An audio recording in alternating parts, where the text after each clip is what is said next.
Oke, assalamualaikum warahmatullahi wabarakatuh. Perkenalkan, nama saya Najimi Kemal, NRP 07200427. Saya dari Teknik Pengawasan kelas 8A. Oke, jadi pada video kali ini saya akan menjelaskan mengenai prosedur kualifikasi WPS atau Welding Procedure Specification, kemudian jenis pengujiannya, serta acceptance kriterianya. Nah, untuk code-nya di sini IPI 1104, yaitu Welding of Pipelines and Related Facility, yaitu pengawasan pada saluran pipa dan fasilitas terkaitnya. Oke. Nah, jadi di dalam IPI 1104 ini itu terdapat 3 klausul bab ya yang mengatur tentang kualifikasi prosedur pengawasan. Nah, yang pertama itu ada klausul 5, yaitu prosedur untuk pengawasan manual dan semi otomatis. Nah, pengawasannya seperti apa aja itu yaitu seperti yang pada gambar ini. Ada SMAW, Sheet Metal Arch Welding, ada UAW, Oxy-Acetylene Welding, ada GMAW, Gas Metal Arch Welding, serta ada FCAW, Flat Arch Welding. Nah, kemudian ada klausul 12, yaitu mengatur untuk pengelasan mesin. Nah, contohnya pengelasannya yaitu SAW, Submerged Arch Welding, GMAW, Gas Metal Arch Welding, GTAW, Gas Tungsten Arch Welding. Nah, serta proses pengelasan kombinasi. Jadi kalau misalkan kita pengelasannya itu campuran antara manual dan mesin itu pakai klausul 12 seperti yang ini proses pengelasan kombinasi manual dan mesin.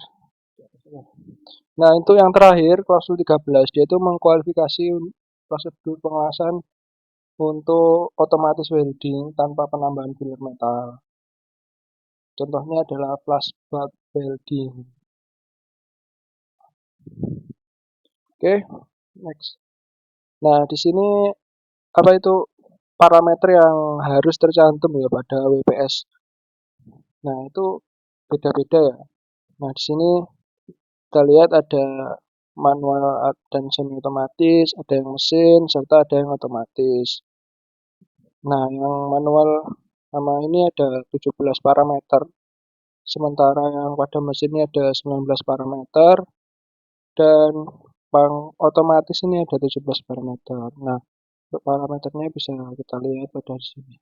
Nah, misalkan pada yang manual atau semi otomatis tuh yang pertama ada welding prosesnya, kemudian ada materialnya, diameter serta ketebalan pipa tersebut, joint desainnya, filler metal, elektrik karakteristik, posisi, arah pengelasan, sampai metode pendinginan setelah pengelasan. Nah, jadi pada video ini kita akan fokus ya untuk kualifikasinya itu pada prosedur pengelasan dengan penambahan logam mengisi yang manual dan semi auto. Karena kalau kita jelaskan semua dari ketiga kualifikasi ini akan sangat lama. Jadi kita akan fokus ke yang manual dan semi otomatis. Oke. Nah, seperti yang sudah saya sebutkan ada 17 parameter yang wajib tercantum ya pada welding prosedur spesifikasinya. Mulai dari welding proses sampai metode pendinginan setelah pengelasan. Nah, materialnya biasanya itu karbon atau bisa juga low alloy steel. Nah, proses pengelasannya seperti yang tadi SMAW, GTAW, FCAW, GMAW. Nah, ini salah ya SAW ini. SAW ini masuk yang mesin, yang klausul 12 untuk yang SAW. Jadi yang ini. Nah, kemudian untuk posisinya itu ada 1G, 2G, 5G, 6G. Kemudian ada apa ini pengelasannya ya. Jadi pada pengelasan pipa itu ada yang roll sama yang fix. Nah, 1G ini roll. Nah, jadi roll itu gini, bisa ngelas pipa ya. Pipanya itu bisa diputar-putar. Nah, sedangkan kalau pengelasan fix itu pipanya itu tetap. Nah, weldernya yang muter pipa. Nah, untuk jenis pengujian NDT atau non-destructive testnya itu ada RT, radiography test, MT, magnetic test, PT, penetran test, ada UT, ultrasonic test, sama uji visual. Nah, untuk form dari qualification report sama WPS-nya seperti ini ya. Ini biasanya pada code-code itu ada form tersendiri ya, diberi contoh lah kita biasanya di code-code itu ada pedoman formnya. Seperti ini, seperti yang sudah saya jelaskan, ada beberapa ada 17 yang wajib ya tercantum. Jadi dituliskan di di report sama ininya. Itu dicantumkan semua ya parameter-parameternya. Kemudian setelah diuji lolos jadi WPS. Nah, di dalam WPS ini ada beberapa essential variable ya. Nah, untuk penjelasan essential variable kita akan jelaskan di selanjutnya ya. Nah, seperti di sini ada offset diameter, joint type, backing type, direction welding, preheat. Jadi semuanya itu ditulis di sini. Terus di sini ada joint design, nanti itu digambar. Sama sequence ini juga digambar urutan dari root, terus fill, kemudian sampai capping. Ini welding parameternya ditulis juga, ampernya berapa, terus elektrodanya ukuran berapa, terus travel speed berapa, serta dihitung juga heat inputnya berapa. Nah, ini yang sudah saya janjikan tadi, yaitu essential variable ya. Nah, untuk setiap proses pengelasan itu essential variabelnya itu juga berbeda.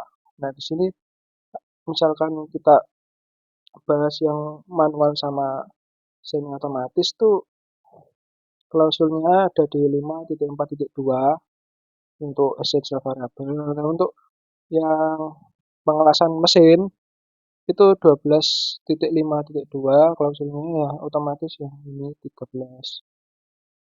Nah, di sini. Nah, essential variabel untuk yang pengelasan manual dan semi otomatis itu ada 14 ya, 14 poin essential variabelnya. Nah, jadi seperti yang sudah saya janjikan tadi, saya akan menjelaskan essential variable ya. Jadi kan tadi ada 14 poin ya yang sudah tercantum di WPS untuk essential variabelnya. Untuk yang manual sama semi otomatis pengelasannya. Nah, apa sih essential variable itu? Jadi sebuah parameter ya, yaitu parameter yang tercantum di WPS. Nah, apabila itu berubah atau dilanggar, itu WPS-nya harus dikualifikasi ulang. Nah, seperti contoh di sini welding proses. Jadi kalau kita WPS-nya itu SMAW lah prosesnya, kemudian kita buat ngelas GTAW, itu tidak boleh. Jadi kita harus membuat lagi pengelasan yang GTAW sesuai prosesnya.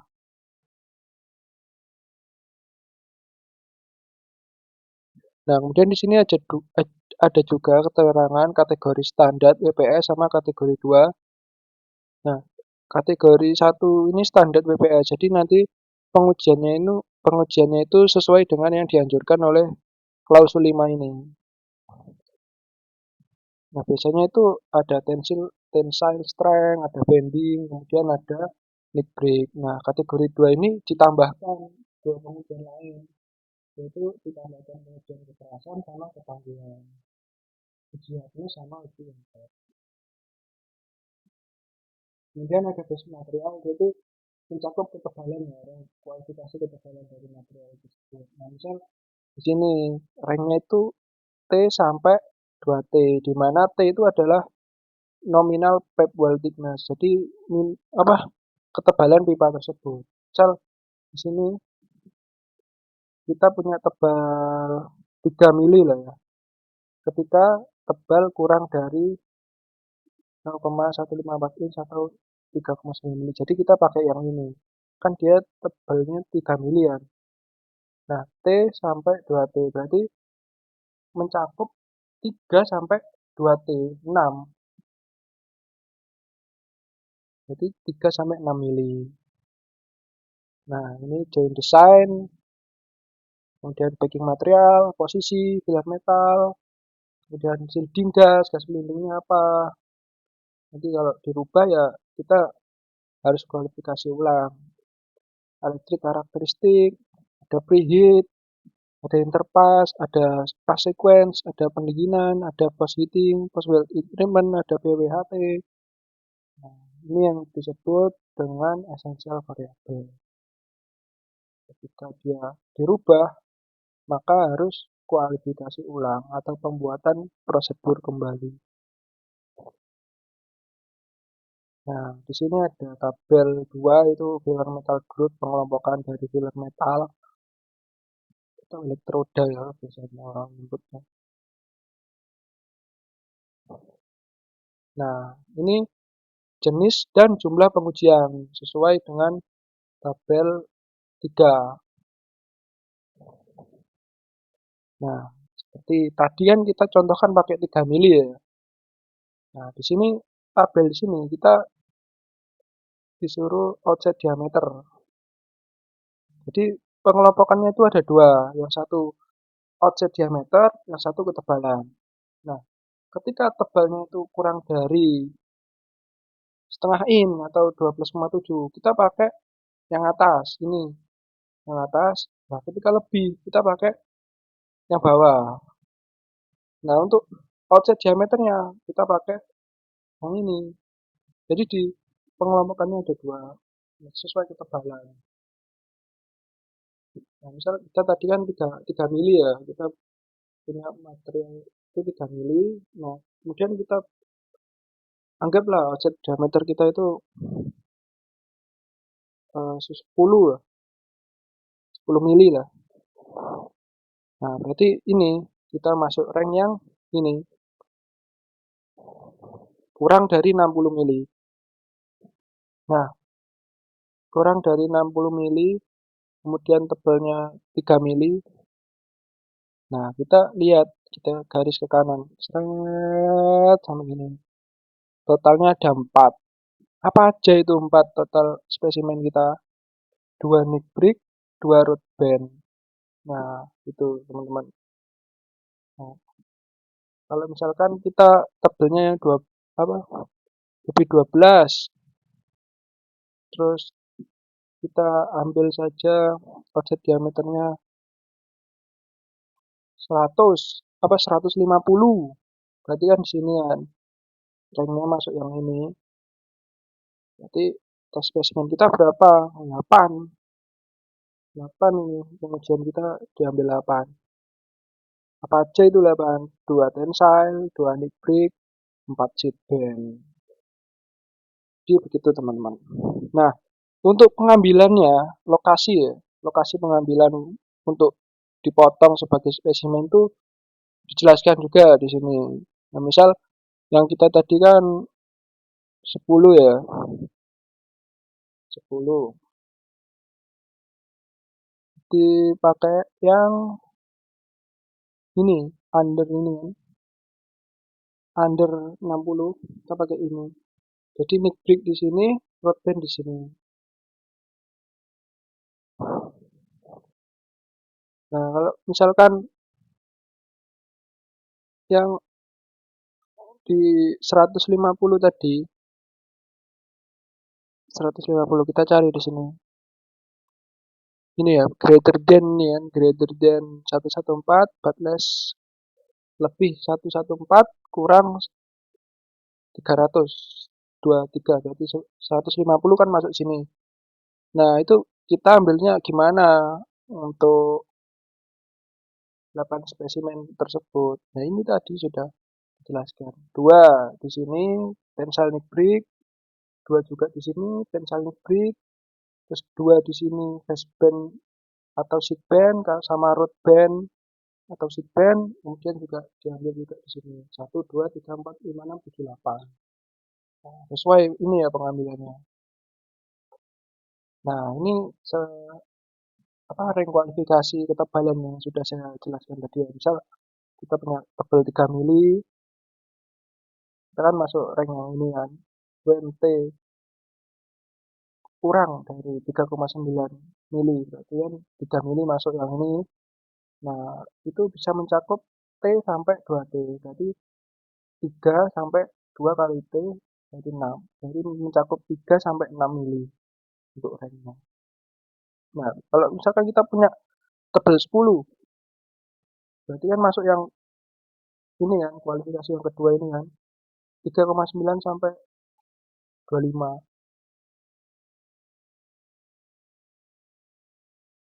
Soalnya kan ini T-nya. T-nya kan 3,9 sampai 1 in atau 25. 10 masuk ini. Kualifikasinya berarti 3,9 sampai 2 kali 10. 20. 20 mm. Itu rank kualifikasi. Oke, next. Nah, ini testing field join. Nah, sudah saya jelaskan tadi ada tensile, nick break, rod, band. Nah, kalau yang pengujian pengelasan memakai mesin itu ada tambahannya di sini, ada NDT. Kemudian kalau yang otomatis ada radiografi.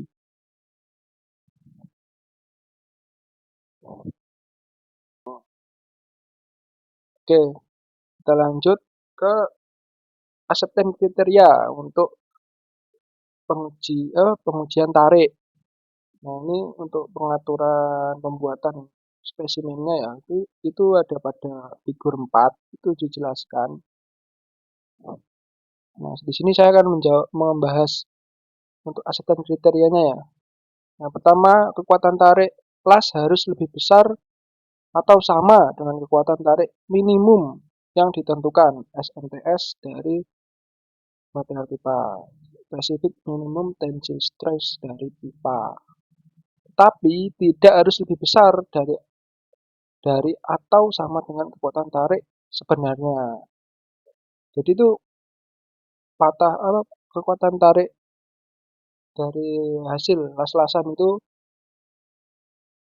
harus lebih besar atau minimum sama dengan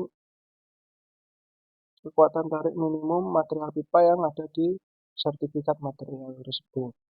Tapi tidak harus lebih besar dari yang pada pada hasil kekuatan tarik sebenarnya. Soalnya kan biasanya sertifikatnya sama apa aktual saat diuji tarik itu kan nggak selalu sama, biasanya lebih besar. Nah, kemudian yang kedua, jika spesimen putus di luar las-lasan, yaitu putusnya pada base metal dengan kekuatan tarik tidak kurang dari 95%, itu masih diterima, asalkan tidak kurang dari 95%. Kemudian, jika putus dalam area las-lasan dan kekuatannya diamati lebih besar atau sama, dapat memenuhi persyaratan.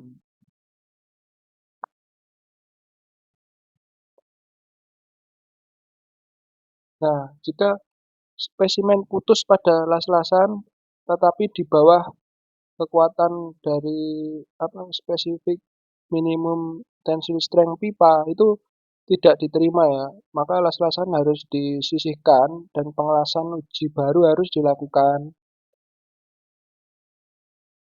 Nah, kemudian ada saat mengelas material dengan kelas yang berbeda. Kan kadang kita mengelas tuh dengan pipa nggak selalu sama, kadang ada dissimilar. Nah, itu yang dipakai itu yang paling rendah. Jadi acuan yang dipakai itu spesifik minimumnya itu yang paling rendah untuk sebagai acceptance kriteria. Oke, ini untuk tensile strength. Kita lanjut. Nggak bisa ini. Oh, bisa. Ini untuk nick break. Nah, nick break itu sebenarnya seperti uji bending, tapi dia itu dikasih take untuk spesimennya ya, mirip seperti uji bending tapi dikasih takian seperti ini, dikasih takian. Nah, untuk pembuatan spesimennya sudah ada pada figur 5. Nah, ini untuk sistem kriterianya ya. Yang pertama, permukaan yang terbuka dari setiap spesimen nick break harus menunjukkan penetrasi dan fusi yang sempurna. Kemudian dimensi terbesar dari setiap kantong gas atau lubang gitu ya, tidak boleh melebihi 1,6 mili atau 1/16 inch. Dan area gabungan dari setiap gas kantong atau lubang crack itu tidak boleh melebihi 2% dari luas permukaan yang terbuka. Inklusi terak tidak boleh lebih dari 1/32 inch atau 0,8 mili secara mendalam dan tidak boleh lebih dari 1/8 inch atau 3 mili atau setengah dari ketebalan dinding yang ditentukan. Jadi mana saja yang lebih kecil dipilih dari semua yang sudah dijelaskan tersebut. Kemudian harus ada pemisahan setidaknya 13 mili antara inklusi terak yang berdekatan dan dimensi harus diukur seperti yang ditujukan pada gambar dan untuk diterima ya. Nah, gambar 6 seperti ini. Misalkan di sini ada lubang cacatnya, kemudian di sini juga ada lubang. Itu minimal 13 mili jarak ini antara inklusi terak ini. Minimal ya. Harus ada pemisahan setidaknya setengah in lah, 13 mili. Nah, kalau misalkan tidak sesuai ini, maka dia ditolak atau tidak diterima.